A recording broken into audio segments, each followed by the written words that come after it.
రణబేరి drivers welfare association ఈ video చూస్తున్న ప్రతి ఒక్కరికి నమస్కారం అండి.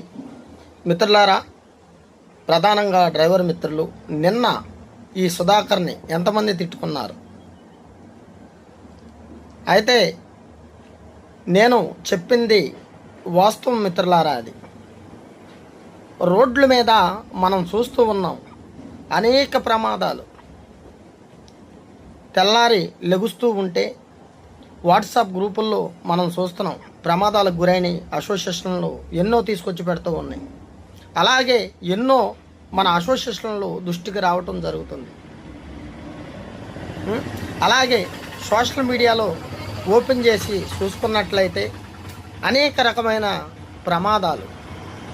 అంటే మనం ఏమనుకుంటామంటే ప్రమాదం ఊరికనే ప్రమాదం అన్నది జరగదు మిత్రులారా. ఖచ్చితంగా ప్రమాదం జరిగిందంటే ఇద్దరిలో ఎవరో ఒకరి నిర్లక్ష్యం వల్లే ప్రమాదం జరుగుతుంది. కానీ ఈ ఇద్దరు కూడా ప్రమాదం నా వల్లే ఈ తప్పు జరిగిందని ఖచ్చితంగా ఎవరు కూడా ఆ మాట చెప్పరు. ఇది వాస్తవం.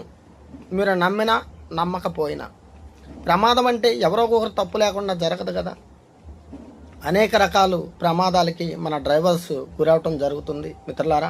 అందుగురించే నేను మీకు చెప్పడం జరిగింది.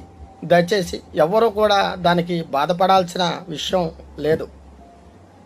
అయితే మిత్రులారా, ఈ అసోసియేషన్లో అంటే ఒక రణబేరి అనే కాదు, ప్రతి ఒక్క అసోసియేషన్లో కూడా ప్రమాద బీమాలు కలిగి ఉండండి, ప్రమాద బీమాలు కలిగి ఉండండి అని అనేక సార్లు చెప్పడం జరుగుతుంది.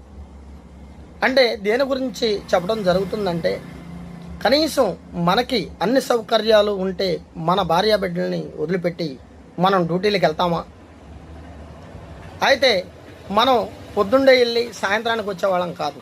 ఒక లారీ డ్రైవర్ని చూసుకుంటే 15 రోజులు 20 రోజులు డ్యూటీ చేయాలి.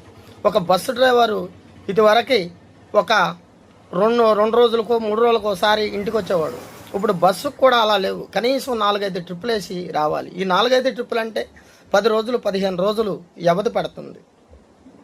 ఎందు గురించి అంటే మనకి ఏదో జరుగుద్ది అన్నది పక్కన పెట్టినట్లయితే మన కుటుంబానికి అది ఒక సెక్యూరిటీగా ఉంటుంది.